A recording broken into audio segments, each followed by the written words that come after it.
Estamos en la formación Gestión enfermera de la demanda ante aftas bucales. Los objetivos que buscamos con esta formación son conocer e identificar los cuidados más adecuados para los pacientes que presentan aftas bucales, aprender a disminuir el dolor y molestias derivadas de este tipo de lesiones mediante medidas terapéuticas y cuidados de enfermería, así como dar consejos sobre las mejores medidas higiénico-dietéticas, de seguridad y educación para la salud y, por supuesto, empoderar e incentivar el autocuidado y el mayor grado de autonomía por parte del paciente. El contenido que vamos a desarrollar en esta formación será definición y generalidades de las aftas bucales, así como su clasificación. Pasaremos a realizar una anamnesis, valoración y diagnóstico más adecuado y lo último sería el plan de actuación, donde incluiremos las intervenciones y las recomendaciones.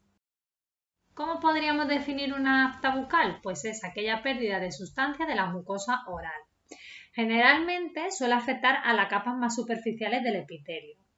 La lesión de forma inicial no se traduce en esta pérdida de sustancia o ulceración, sino que comienza con una pequeña vesícula o ampolla que al perder la cubierta ocasiona el afta. Su localización puede variar, como veis en la diapositiva, afectando a una o más zonas de la mucosa oral, labio, paladar blando, incluso el suelo de la boca.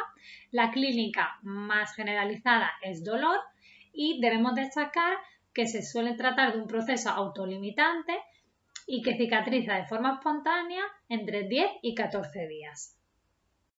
Una vez que hemos definido bien las aftas bucales, vamos a pasar a clasificarlas según determinados criterios. Aquí se han clasificado según el tamaño, la gravedad y la duración. Conocer esta clasificación de las aftas nos puede ayudar a hacer unas intervenciones más adecuadas. En cuanto al tamaño, podemos discriminar entre aquellas que son menores y mayores. Las menores se encuentran entre 2 y 10 milímetros aproximadamente y las mayores serían más de 10 milímetros. Generalmente nos vamos a encontrar con aftas bucales menores, pues representan el 80% de las que nos encontramos en la práctica. Afectan a la mucosa no queratinizada y curan espontáneamente, como hemos dicho anteriormente, entre 1 y 2 semanas. Aquí podemos destacar que también es bastante frecuente la forma herpetiforme. Se llama así por su similitud con el herpes, es decir, en racimo. Y las úlceras mayores son aquellas de más de 10 milímetros, las encontramos con bastante menor frecuencia y suelen prolongarse más en el tiempo. La etiología aún es un poco desconocida, aunque se relaciona con reacciones inmunológicas frente a las bacterias propias de la flora bucal, falta de vitaminas, ansiedad, cambios hormonales, incluso pequeños traumas que pueden ocasionar estas úlceras bucales. Si ya pasamos a la clasificación según su gravedad, encontraríamos las aftas bucales simples y las complejas. Las simples son aquellas que tienen escasa recurrencia, es decir, 2 o 4 veces al año y no están asociadas a factores sistémicos u otras enfermedades sistémicas. Después tendríamos lo que denominamos aftas complejas, es decir, estas no solo están en cavidad oral, sino que pueden aparecer, por ejemplo, en los genitales. Otro punto característico de las aftas complejas es cómo se trata de un proceso, es decir, en este proceso, mientras van desapareciendo o curándose algunas aftas, otras se encuentran en estadio inicial. Y si ya nos centramos en la duración, tendríamos las aftas agudas, aquellas que se resuelven antes de las 6 semanas, y crónicas, aquellas que se extienden más allá de las 6 semanas. La anamnesis comenzará por una revisión de los antecedentes familiares y personales. En el caso de ser una mujer, confirmaremos si está o no embarazada o verificaremos si lo está, ya que las intervenciones en el caso de embarazada varían. Esto lo veremos cuando pasemos al plan de actuación, pero aquí en la anamnesis debemos tenerlo en cuenta. También debemos tener en cuenta los procedimientos dentarios. Aquí incluimos el uso de aparatos dentales como pueden ser las dentaduras postizas, brackets, piercing, ortodoncias y la presencia de empastes de amalgama, que son estos que vemos de color plateado, ya que contienen mercurio. También valorar si ha habido traumatismos locales como pueden ser una mordedura y revisar el estado vacunal de tétanos, que esté todo correcto. Y consumo de tóxicos. En el consumo de tóxicos vamos a incluir alcohol, tabaco, cannabis y todos aquellos productos que hay para fumar. En cuanto a los fármacos, aunque los revisaremos todos y que no haya ninguna incorporación de alguno nuevo, Especial atención a aquellos que son inmunosupresores, corticoides y si tiene alguna alergia o intolerancia, como puede ser al gluten. Después revisaremos las enfermedades previas, especial atención de nuevo a aquellas que pueden producir disminución del sistema autoinmune, también las hematológicas, reumáticas y si tiene antecedentes previos de aftas.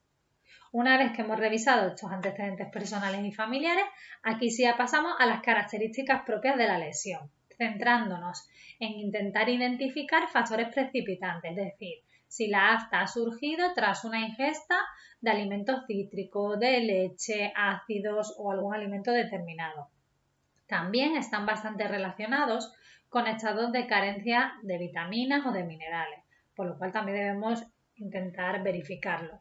Y por supuesto, preguntaremos qué evolución ha tenido estas lesiones, es decir, cambio de color, agrandamiento, aumento o disminución del tamaño, si tiene una recurrencia periódica y ya pasaríamos a los signos y síntomas acompañantes. Aquí lo podemos discriminar en dos bloques.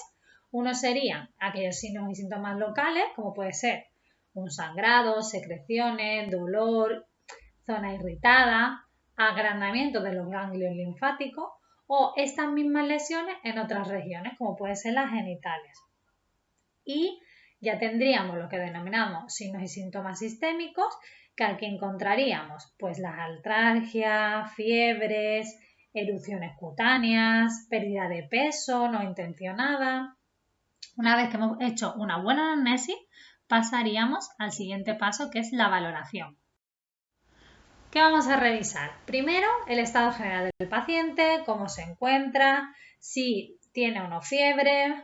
En este caso es interesante mirar la temperatura en cuanto a la toma de constantes y una vez que hemos realizado esta revisión del estado general y la temperatura, aquí ya sí pasamos a la lesión en sí.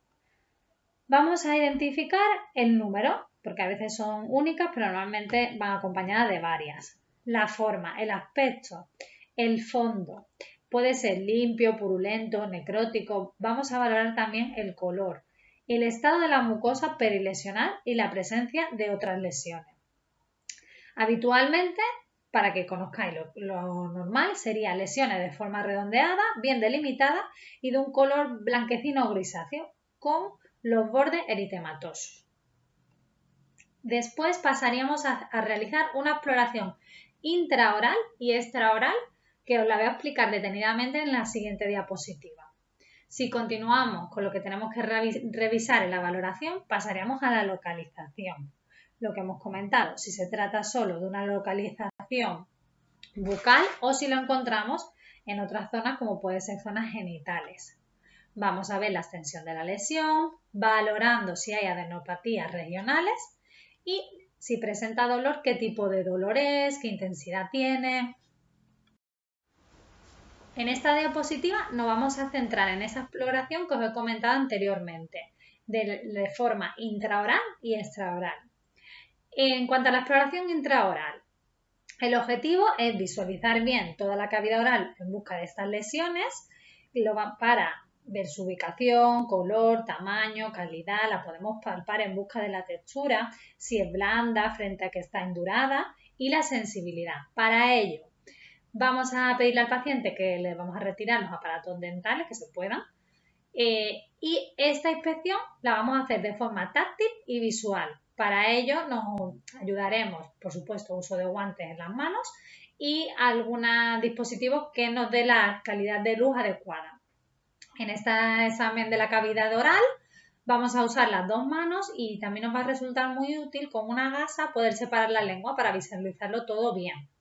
Una vez que hemos realizado esta valoración intraoral, pasaríamos a la extraoral, que consiste en una inspección visual de la piel de la cara y del cuello, buscando otro tipo de lesiones relacionadas o alteraciones de la piel. También es muy interesante la observación de asimetría, es decir, si localizamos alguna zona que está inflamada o hay una masa en la cara o en el cuello. Y como ya dijimos, vamos a revisar también la existencia de ganglios linfáticos cervicales, anteriores y posteriores, preoculares, submandibulares, submentonianos, parotidios y bucales. Una vez que hemos realizado esta análisis y valoración detallada, pasamos al diagnóstico. Como ya sabéis, tenemos el CIE 9 y la NANDA. En el CIE 9 con el código 5282 o poniendo actas bucales, como veis aquí en el SIAP, encontraríamos el diagnóstico fácilmente.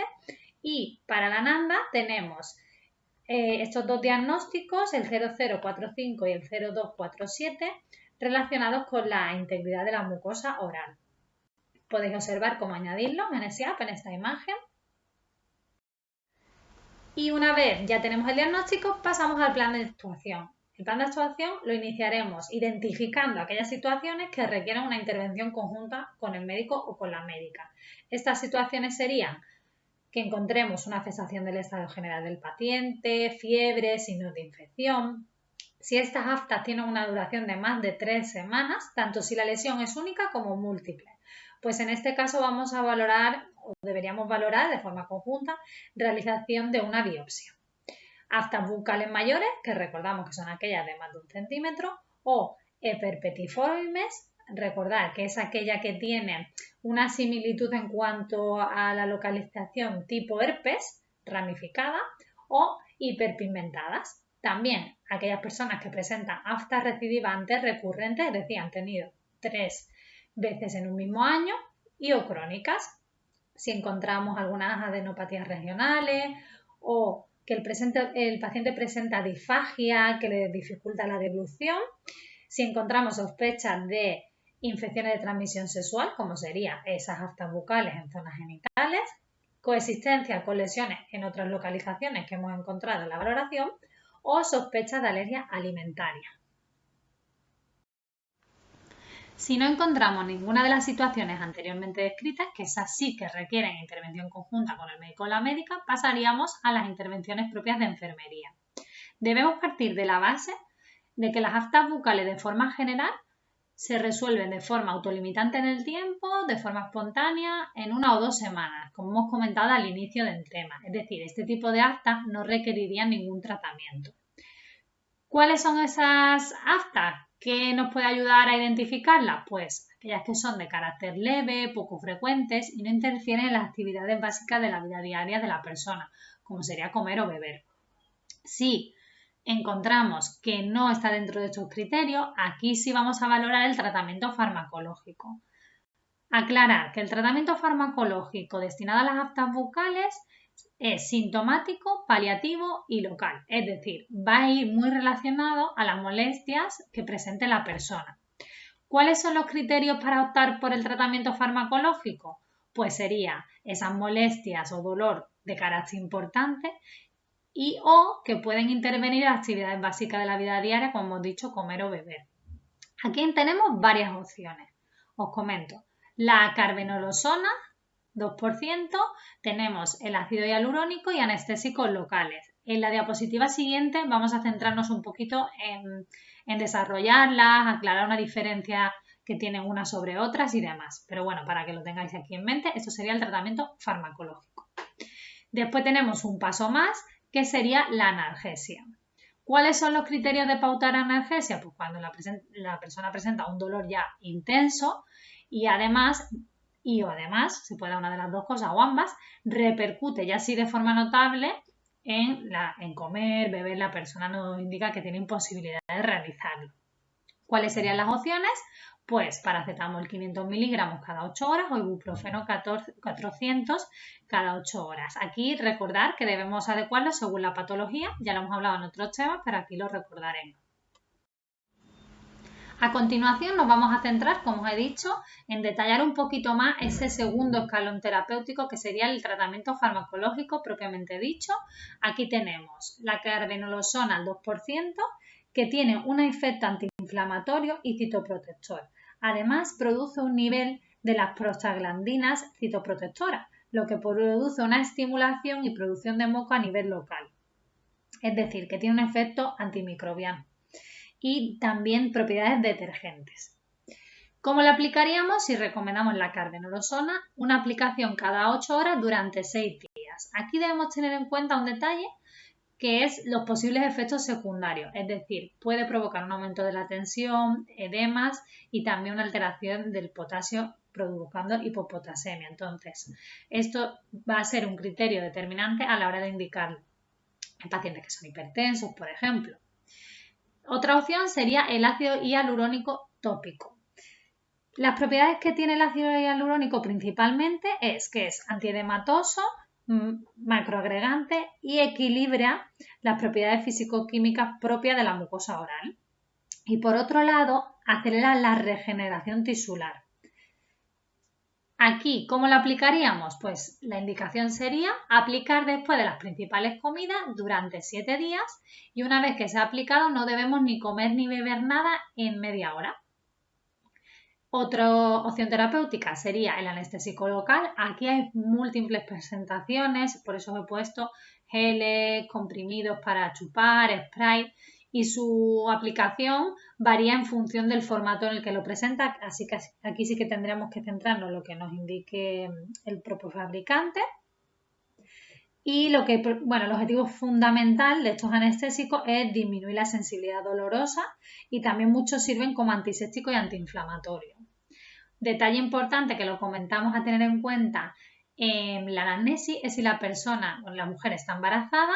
En estos casos debemos recomendar el uso de colutorio y pastas dentales importantes que no tengan este componente, es decir, el lauril sulfato de sodio ni alcohol, para prevenir complicaciones. Aquí os hago un recordatorio en el caso de que indiquemos analgesia. Ya sabéis que hay una serie de excepciones, como son las personas con insuficiencia renal moderada, donde no debemos dar ibuprofeno 400, sino 200 cada 8 horas hasta 5 días. Si la insuficiencia renal es grave o tenemos insuficiencia hepática o asmática, evitar los AINES. En caso de hipertensos o insuficiencias cardíacas o enfermedades cardiovasculares, también debemos tener precaución con los AINES y si el paciente tiene antecedentes de úlceras o hemorragias gastrointestinales, edad superior a 65 años o uso concomitante con glucocorticoides, anticoagulantes o antiagregantes, aquí necesita además un gasoprotector que sería, por ejemplo, el omeprazol 20 miligramos cada 24 horas mientras dura el tratamiento con los AINES. Las recomendaciones van a tener como pilar principal las medidas higiénico-dietéticas, por lo que nos vamos a centrar en hacer una educación para la salud adecuada tanto al paciente como a sus familiares. Uno de los pasos sería eliminar los factores desencadenantes si los hemos podido identificar, es decir, si hemos podido relacionar esa aparición de una afta bucal con un alimento determinado, con cítricos o con algún tipo de alergia. También interesante si en la anamnesis hemos podido sospechar que hay una relación en el uso de prótesis dental y estas aftas, podemos recomendar al paciente sumergir esa prótesis durante 2 minutos en un colutorio o una solución diluida con agente antiséptico. En caso que sean prótesis que se pueden quitar y poner, por supuesto. Promover hábitos de vida saludables relacionados con una nutrición adecuada y no consumo de tóxicos, especialmente el tabaco. Adecuada higiene bucal. Aquí podemos incidir en 3-4 puntos bastante interesantes, como sería siempre lavado de manos correcto antes de la manipulación de la cavidad oral para minimizar sobreinfecciones o propagación de las lesiones. Pueden usar los enjuagues de colutorio para reducir el riesgo de sobreinfecciones y siempre que utilicen torundas o gasas de un solo uso. También entraría evitar agentes irritantes a la hora de comer o beber. Aquí hablaremos de que los alimentos fríos generalmente se toleran bastante mejor que los calientes y evitar alimentos irritantes, que serían los cítricos, vinagre, otros alimentos que lo que hacen es provocarle, aumentarle el dolor. Vamos a indicarles los signos y síntomas de alarma ante los que debe acudir de nuevo, como sería un aumento del dolor no controlado con la analgesia pautada, que estas lesiones se van extendiendo, cambian de aspecto, se produce una disfagia y, por supuesto, debe contactar con el profesional de referencia en caso de empeoramiento o no mejora en 7 días. Estos días pueden variar según la etiología. Ya sabéis que las aftas bucales por forma espontánea se recuperan en 1 o 2 semanas. El tratamiento, como veis, más o menos se baraja entre 6 días, es decir, que ponemos 7, pero siempre lo tenéis que adaptar a la etiología de la persona que valoréis en ese momento. Esperamos vuestras dudas y preguntas en el foro que encontraréis al final del tema. Espero que os haya resultado útil y bueno, muchas gracias por vuestra atención.